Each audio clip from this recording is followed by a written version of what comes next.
26절에서 38절까지의 말씀입니다. 제가 갖고 있는 성경은 신약 성경 87면에 있습니다. 누가복음 1장 26절에서 38절까지의 말씀입니다. 찾으셨으면 한 절씩 이제 교독하도록 하겠습니다. 여섯째 달에 천사 가브리엘이 하나님의 보내심을 받아 갈릴리 나사렛이라는 동네에 가서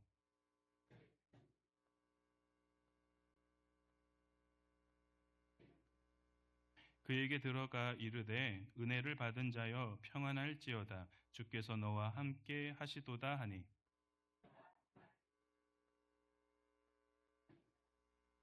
천사가 이르되 마리아여 무서워하지 말라 내가 하나님께 은혜를 입었느니라. 그가 큰 자가 되고 지극히 높으신 이의 아들이라 일컬어질 것이요 주 하나님께서 그 조상 다윗의 왕위를 그에게 주시리니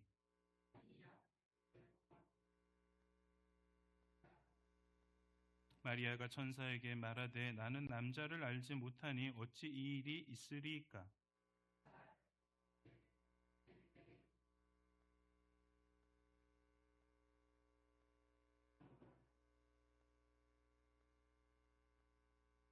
보라 내 친족 엘리사벳도 늙어서 아들을 배었느니라. 본래 임신하지 못한다고 알려진 이가 이미 6달이 되었나니. 같이 읽겠습니다. 마리아가 이르되 주의 여종이오니 말씀대로 내게 이루어지이다 하미 천사가 떠나가니라. 아멘. 이 시간 성탄을 기다리는 성도의 자세라는 말씀 제목으로 말씀 증거하도록 하겠습니다. 여러분, 우리는 우리의 인생 가운데 수많은 기다림, 이 기다림을 경험하면서 살아가게 됩니다. 전자레인지 앞에서 띵 소리가 날 때까지 음식을 기다리고 있죠. 인터넷에서 쇼핑을 하게 되면 하염없이 택배 기사가 오기를 기다립니다. 대학 입시를 준비하고 있는 학생들은 결과 발표를 기다리고 또한 병에 대해서 진단에 대해서 이 결과를 기다리기도 합니다. 때로는 아무런 응답이 없는 기도를 붙들고 우리는 기다릴 때가 있습니다. 그런데 이런 기다림이 길어지면 길어질수록 우리는 불안해집니다. 왜냐하면 길어지면 우리의 마음 가운데 조급함이 들어오기 때문이에요. 조급함. 그래서 우리는 인내하기보다는 빠른 해결책은 어디 있는지를 찾아 헤매게 됩니다. 그러나 여러분, 우리의 인생의 세상의 이치나 또한 인생의 중요한 일들 대부분은 기다림이라는 그 시간의 과정을 겪어야지만이 완성될 수 있다는 사실을 잘 알고 있어요. 씨앗은 땅 속에서 들어가는 시간을 기다려야 열매를 맺을 수 있다는 거죠. 아이 역시도 10달이라는 시간을 기다려야지만이 받을 수 있다는 겁니다. 여러분, 믿음도 마찬가지다라는 사실이죠. 기다림의 그 시간을 통하여서 바로 이 믿음이라는 것이 성숙해지고 성장하게 되는 것입니다. 그래서 성경은 이 기다림의 시간을 통과하는 사람들 가운데 하나님께 쓰임받는 사람들이 많다라고 수많은 그 인물들을 소개하고 있습니다. 아브라함은 오랜 세월 기다려서 약속의 아들 이삭을 얻게 되었다라는 거죠. 모세 역시도 광야의 부르심의 그 시간들을 겪으면서 그 모든 기다림의 시간을 통과하여서 이스라엘 백성의 지도자가 될 수 있었습니다. 다윗 역시도 왕이 되기까지 수많은 시간들을 쫓겨다니고 도망자 신세의 긴 세월을 인내하면서 기다렸다라는 거죠. 그리고 오늘 본문에 나오는 온 인류가 기다리고 있는 구세주의 그 탄생을 완성시켜줄 한 여인이 등장하고 있습니다. 바로 마리아입니다. 그런데 여러분, 오늘 본문에 보면 하나님은 그 기다림을 완성시키시기 위해서 상식을 깨트리는 파격적인 일을 행하고 계십니다. 어떠한 일을 행하시냐면 두 가지를 행하시는데, 첫째는 이 팔레스타인이라는 땅, 그 땅 가운데 이름조차 알려지지 않는 나사렛이라는 동네를 선택하셨다라는 거예요. 지금으로 말하면 서울이 아니라 시골 변두리의 어느 한 동네를 택하셨다라는 것을 의미하고 있습니다.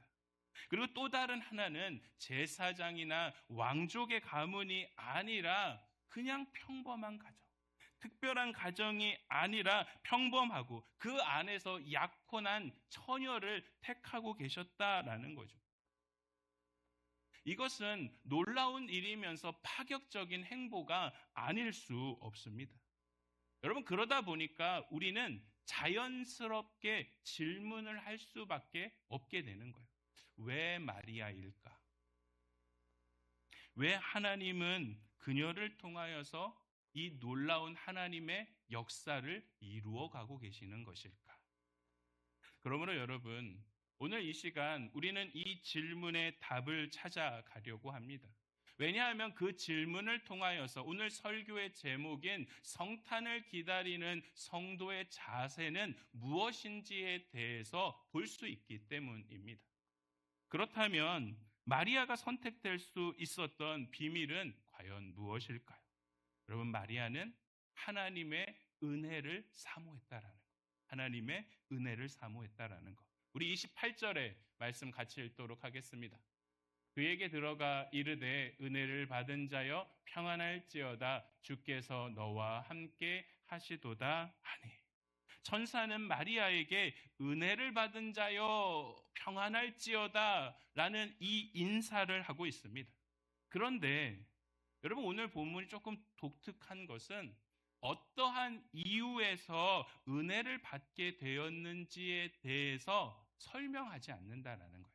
물론 이 구절 이후에 왜 은혜를 받은 자인지 그 이유에 대해서 잘 설명해 주고 있기는 하지만 그 이유를 설명하기 이전에 먼저 은혜를 받은 자요 라고 이야기를 하고 있죠. 그러니까 어떠한 설명이 없이 이야기하고 있다라는 겁니다. 여러분, 왜 없을까요? 왜 사전에 이와 같이 은혜를 받은 이유에 대해서 설명한 다음에 2차 저차에서 네가 이렇게 은혜를 받았다라고 설명하지 않고 오히려 반대로 은혜를 받은 자여 라고 미리 선포를 하고 있는 것일까요? 여러분, 원문을 보니까 은혜를 받은 자여 라는 이 문장을 수동태로 사용하고 있어요. 수동태로 사용하고 있다라는 것은 어떠한 의미냐면 마리아가 선택된 것은 그녀의 선택이나 그녀가 원해서 된 것이 아니라 하나님께서 일방적으로 선택하셨다라는 거예요. 여러분, 이것을 하나님의 주권성이라고 합니다. 하나님이 주권적으로 그 모든 것을 이루어 가셨다라는 것이죠. 여러분, 여기서 우리는 중요한 신앙의 원리 하나를 발견하게 돼요. 어떠한 원리냐면 하나님의 은혜라는 것은 사람이 쌓아가는 것이 아니라는 거예요. 하나님의 은혜라는 것은 위에서부터 아래로 내려오는 거라는 거예요. 하나님의 은혜가 위에서부터 아래로 나에게 임재한다라는 사실이죠.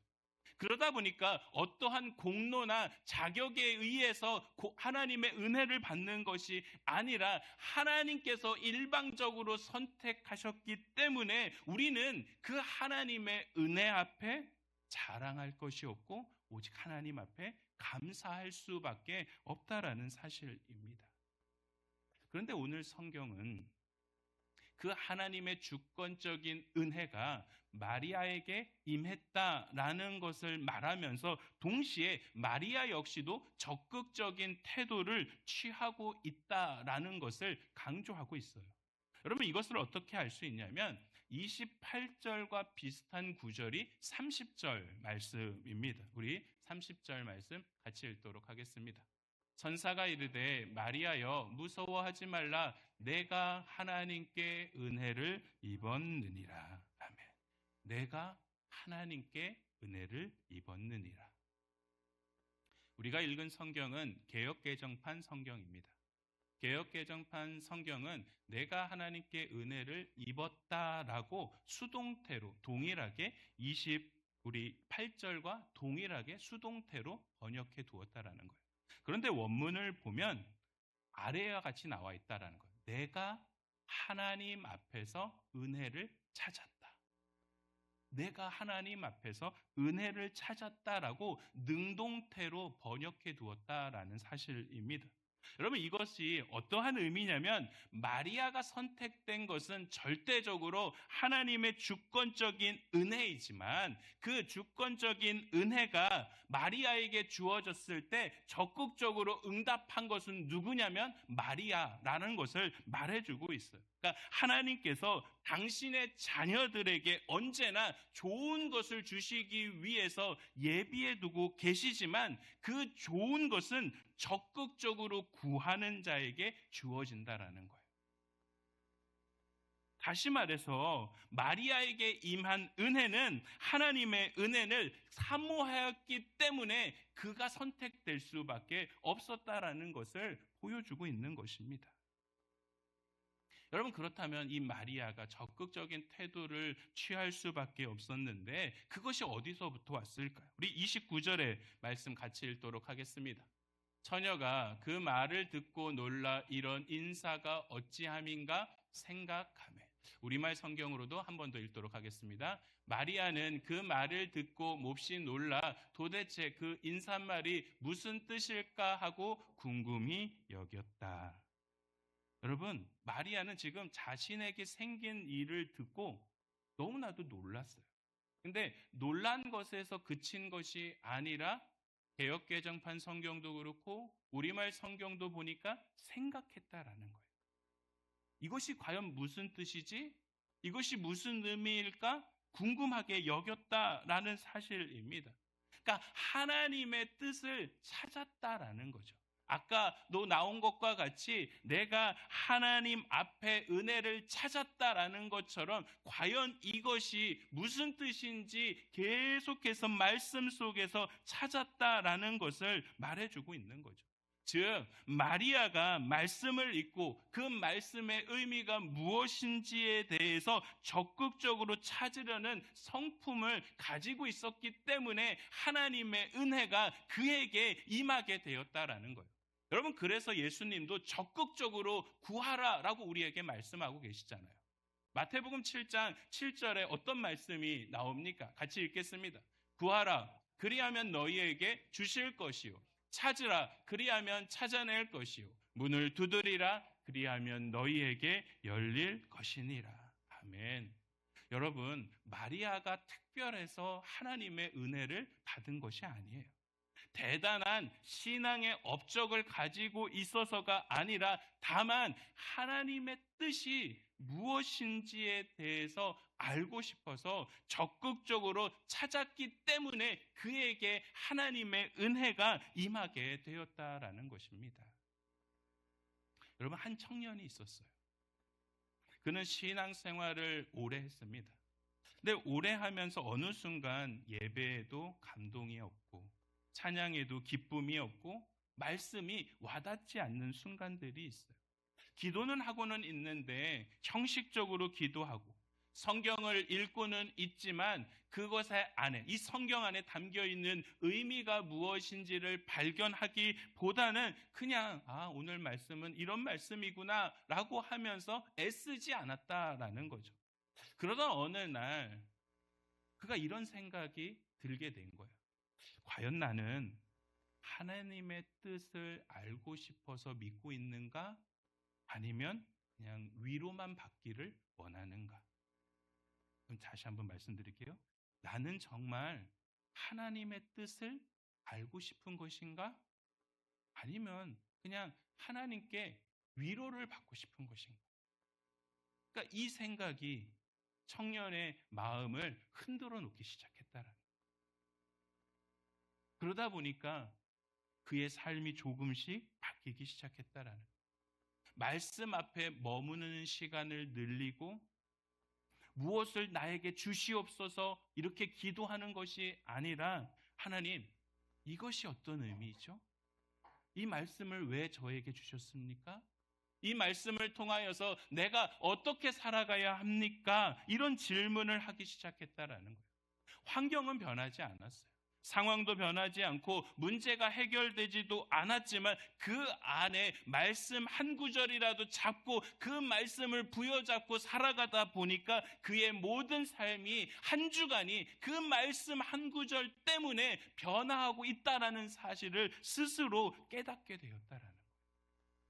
여러분, 청년에게 임한 하나님의 은혜는 하나님을 향해 그 마음의 문을 열고 그 말씀의 의미가 무엇인지에 대해서 찾기 시작하자 그에게 임하게 되었다라는 사실입니다. 여러분, 우린 어떠한가요? 하나님 말씀하여 주시옵소서 이렇게 하지만 정작 진짜 우리의 삶 가운데 하나님의 뜻이 어디 있는지 찾으려고 하고 있는지, 기도는 하고 있는데 기다리지는 않고 말씀을 읽고는 있지만 묵상하지 않고 있지 않습니까? 하나님이 말씀하시기도 전에 일어나서 이미 결론을 내리고 그 결론에 대해서 하나님께 동의를 구하고 있지는 아니한지. 그러나 마리아는 달랐다라는 거예요. 여러분, 그녀는 이해되지 않는 상황에서 도망치지 않았어요. 답이 보이지 않는 순간에도 하나님 앞에 끊임없이 질문을 하고 있습니다. 이것이 무슨 뜻입니까? 하나님의 뜻을 찾고 하나님의 은혜의 자리에 머물고 있다라는 사실입니다. 여러분, 하나님의 은혜는 준비된 공로에 의해서 주어지는 것이 아니라 이와 같이 사모하는 자에게 주어지게 된다라는 사실을 믿으시기를 바랍니다. 그러므로 여러분, 적극적으로 하나님께 구하셔야 돼요. 찾으셔야 되고 두드리셔야 된다라는 거예요. 여러분, 그럴 때 하나님을 적극적으로 사모하는 자에게 하나님의 은혜가 임하게 된다라는 사실을 믿으시는 저와 여러분 모두가 되길 주님의 이름으로 축원합니다. 아멘. 여러분, 그런데 하나님의 은혜를 사모한다는 것, 그리고 말씀을 찾아가지만 한 가지 현실적인 벽, 한 가지 이 현실적인 질문에 부딪힐 때가 있다라는 거예요. 과연 이 뜻이, 나에게 주셨던 이 뜻이 나의 현실 속에서 과연 이루어질까? 여러분, 왜 이런 질문을 하게 되냐면 하나님의 은혜를 사모하는 것과 실제적으로 내 삶에서 그 은혜가 이루어지는 것은 또 다른 차원의 문제이기 때문입니다. 마리아 역시도 마찬가지예요. 그러니까 하나님의 은혜를 사모하고 말씀을 듣고 그 뜻을 찾았지만 곧바로 현실의 한계를 볼 수밖에 없다라는 거죠. 처녀의 몸으로서 아들을 낳는다라는 것, 인간의 이성과 경험으로는 도저히 이해할 수 없는 일이라는 거죠. 여러분, 바로 그 지점에서 마리아는 또 다른 선택을 요구받을 수밖에 없다라는 거예요. 하나님의 은혜를 사모하는 자리에서 멈출 것인가?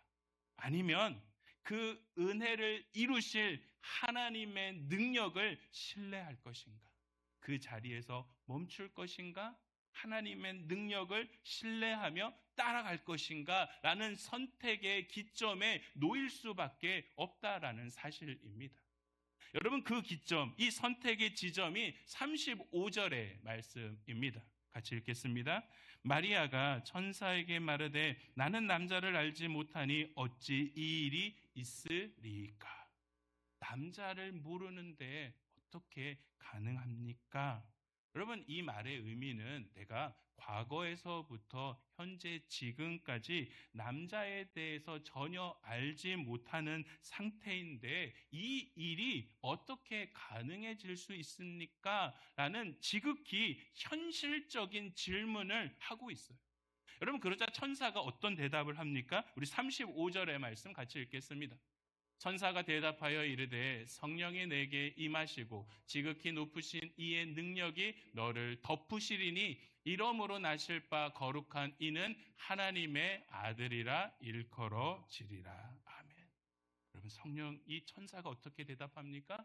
성령이 내게 임하시고 지극히 높으신 하나님의 능력이 너를 덮으면 그 불가능해 보이는 일이 가능하게 될 수 있다라고 이야기하고 있어요. 여러분, 지금 천사가 특별히 이 덮는다라는 표현을 쓰고 있습니다. 이 덮다라는 뜻이 그늘을 지우다라는 뜻이에요. 그리고 역사하다라는 뜻을 가지고 있습니다. 대표적으로 덮다라는 이 뜻이 나오는 구절이 어디냐면 바로 하나님의 임재를 상징하고 있는 구름이 성막을 덮을 때 바로 이 덮다라는 단어를 사용하고 있습니다. 출애굽기 40장 우리 34절과 35절의 말씀도 같이 읽겠습니다. 구름이 회막을 덮이고 여호와의 영광이 성막에 충만하매 모세가 회막에 들어갈 수 없었으니 이는 구름이 회막 위에 덮이고 여호와의 영광이 성막에 충만함이었으며. 이 구름이 회막을 덮을 때 여호와의 영광이 그 위에 어떻게 됐다고요? 충만해졌다라. 구름이 하나님의 그 성막 위를 다 덮어버리니까 그 안에 충만함이 가득하게 넘쳤던 것처럼 그 하나님의 능력이 이제는 누구를 덮는다고요? 마리아를 덮는다라는 것을 말씀해주고 있어요. 여러분, 이것은 하나님은 생명을 잉태하실 수 있는 그 창조의 능력을 가지고 계시고 그 창조의 능력이 마리아의 자궁 속에 그 생명을 생겨날 수 있게 하심을 통하여 바로 예수 그리스도가 동정녀의 몸을 통하여서 태어날 수 있게 하셨다라는 것을 말씀하고 있어요. 여러분, 근데 왜 이렇게까지 복잡하게 하실까요? 그것은 바로 하나님은 죄가 없으시죠. 죄가 없으시면서도 완전한 인간이어야지만이 한다는 이 구세주의 자격에 충족시키시기 위해서 예수 그리스도를 일반적인 남녀 관계를 통하여 태어나게 하신 것이 아니라 성령을 통하여서 바로 이 땅에 보내셨다라는 거예요. 여러분, 이것이 성탄의 신비라는 거죠. 예수님의 탄생은 인간의 말이나 또한 인간의 생각이나 인간의 능력으로 설명할 수 없는 사건으로 오직 하나님의 능력이 덮으셔야지만이 가능하다라는 것을 보여주고 있어요. 여러분, 그래서 이 놀라운 신비가 하나님의 능력이다라는 것을 증명하기 위해서 천사는 한 가지의 사건을 더 이야기합니다. 우리 36절의 말씀 같이 읽도록 하겠습니다. 36절의 말씀.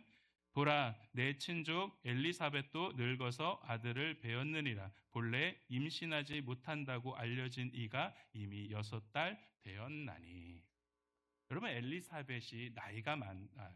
나이가 많아서 아기를 낳지 못했는데 하나님의 능력이 덮자 어떻게 됐습니까? 임신하게 되었다라는 거죠. 여러분, 이것은 결국 하나님의 능력이라는 것은 막연한 이야기가 아니라 역사 속에서 증명된 사실이라는 것을 보여주고 있습니다. 여러분, 우리도 마리아와 같이 이 두 가지의 선택 지점에 놓일 때가 있어요. 하나님의 은혜를 사모하는 자리에서 멈출 것인가? 아니면 그것을 넘어서 그 은혜로 이루실 하나님의 능력을 믿고 순종하며 나아갈 것인가라는 이 선택의 지점에 놓일 때가 있다라는 사실입니다. 그런데 여러분, 감사하게도 그 선택의 순간 하나님은 우리를 혼자 두지 않는다라는 거예요. 네가 할 수 있느냐? 라고 묻기 이전에 내가 어떻게 일하는 하나님인지를 너에게 보여줄 것이다. 그래서 성경은 우리의 결단에 대해서 요구하기 이전에 항상 하나님의 음성을 미리 들려주고 계신다라는 것을 보여주고 있습니다. 여러분, 오늘 이 시간 마리아에게 하셨던 그 말 그대로, 그 말씀 그대로 네가 하는 것이 아니라 내가 하는 거야. 내가 그 모든 것을 덮으면 불가능한 일도 가능으로 바뀌게 된다라는 사실을 믿으셔야 한다라는 거예요.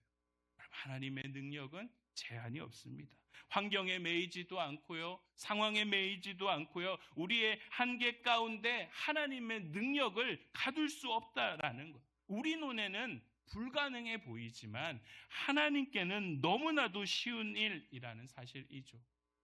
여러분, 겨울에 씨앗을 보면 어쩌면 끝난 것처럼 보입니다. 말라 보이고 아무런 움직임이 없죠. 그러나 농부는 알고 있다라는 거예요. 그 말라 보이고 죽은 것 같이 보이는 그 씨앗이 땅에 심겨지고 기다림의 시간을 통하여서 반드시 그곳을 통하여서 싹이 틔어져 진다라는 사실입니다. 여러분, 마리아의 삶도 마찬가지였다라는 거죠. 아무도 알아주지 않고 아무런 가능성이 보이지 않는 인생이었지만 하나님이 덮으시자 구원의 생명이 움트기 시작했다라는 거예요. 너무나도 평범해 그 누구도 주목하지 않았던 이름도 하나님이 덮으시자 온 인류가 아는, 온 세상에서 가장 위대한 이름으로서 기억하는 존귀한 이름으로 하나님께서 세우셨다라는 사실입니다. 여러분, 우리가 성탄을 기다리면서 우리는 상황을 바라보는 사람들이 아니라 그 상황을 덮으시는 하나님의 능력을 신뢰하며 살아가야 될 줄 믿습니다. 세상은 보여주고 믿으라고 합니다. 하지만 하나님은 믿으면 보인다라고 우리에게 말씀해주고 계시죠. 여러분, 우리가 믿는 그 순간 하나님의 능력이 우리에게 임하게 된다라는 것, 그 능력을 통하여서 하나님께서 행하시는 놀라운 일들을 보게 된다라는 사실을 믿으시는 저와 여러분 모두가 되길 주님의 이름으로 축원합니다. 여러분, 그렇다면 마지막으로 하나님의 일하심을 어떻게 볼 수 있냐라는 거죠. 하나님의 일하심은 결국 하나님의 말씀에 순종한 사람이 보게 된다라는 것입니다. 우리 마지막으로 37절과 38절의 말씀 같이 읽겠습니다. 대저 하나님의 모든 말씀은 능하지 못하심이 없느니라. 마리아가 이르되 주의 여정이오니 말씀대로 내게 이루어지다 하매 천사가 떠나가니라. 오늘 천사가 와서 이 늙은 엘리사벳이 임신하게 되었다라는 것을 전하자 이 모든 것은 결국 하나님이 하셨다라고 고백하고 있어요. 그러자 이 말을 들은 마리아가 그래, 맞습니다. 하나님 말씀에는 모든 불가능이라는 것은 없습니다. 라는 그 말과 함께 동시에 마지막으로 어떤 말을 하고 있냐면 그 말씀 그대로 내게도 이루어지는 것을 이제는 내가 믿습니다. 라고 고백하고 있다라는 거죠.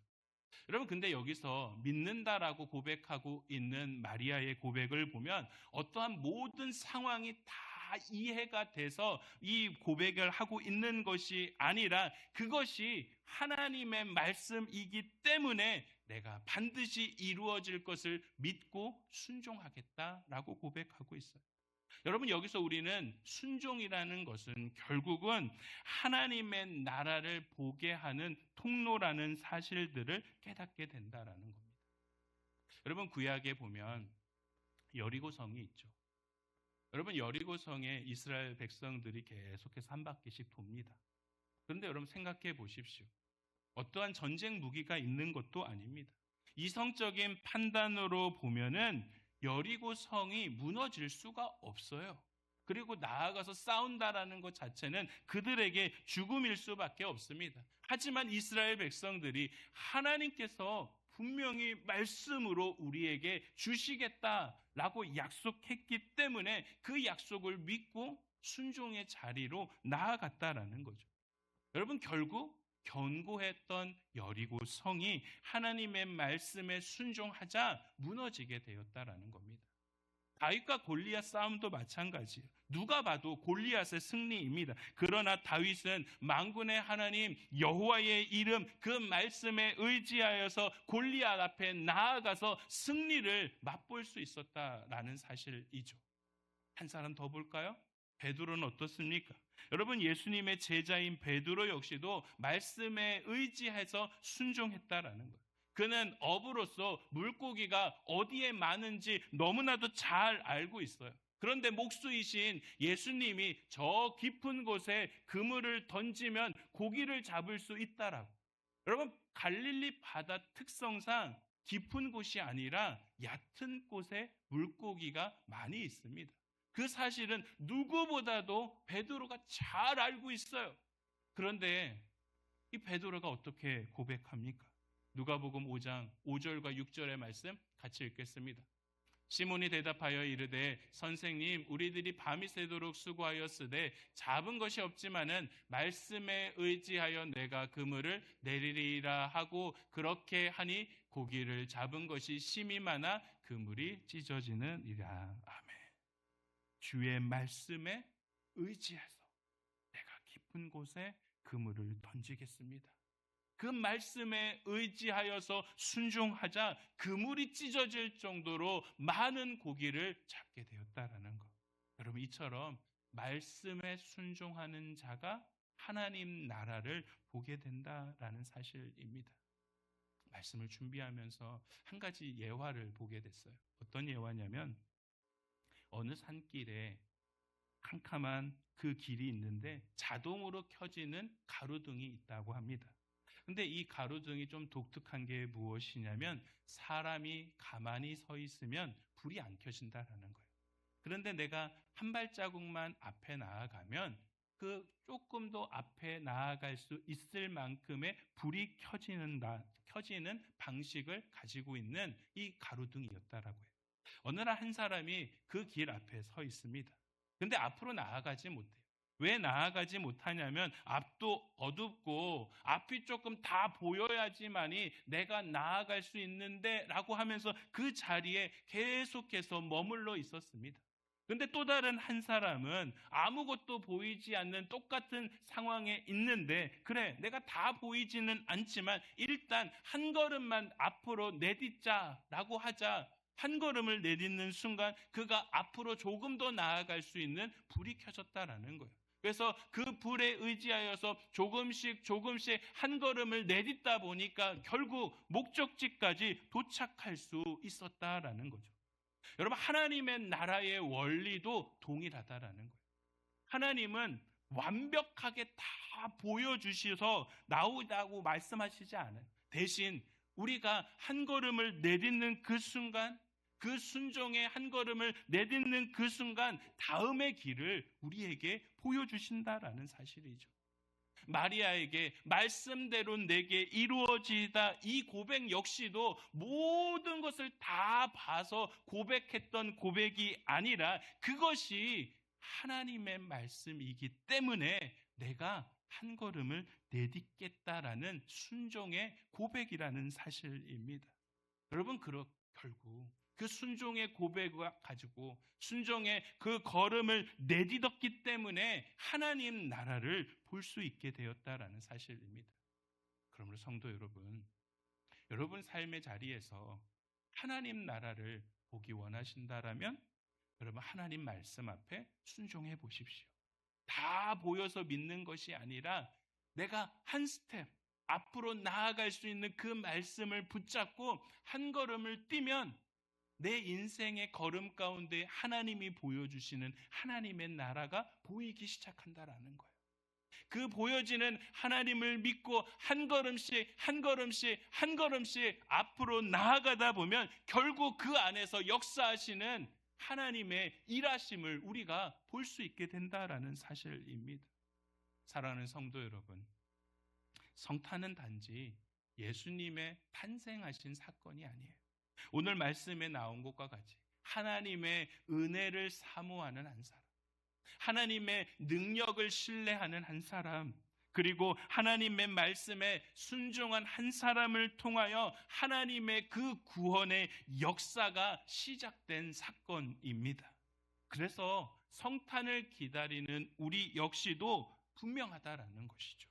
은혜를 사모하고 또한 하나님의 능력을 신뢰하며 그 하나님의 말씀에 순종하는 삶을 살아갈 때 하늘의 복이, 하나님의 은혜가 우리에게 임하게 될 줄 믿습니다.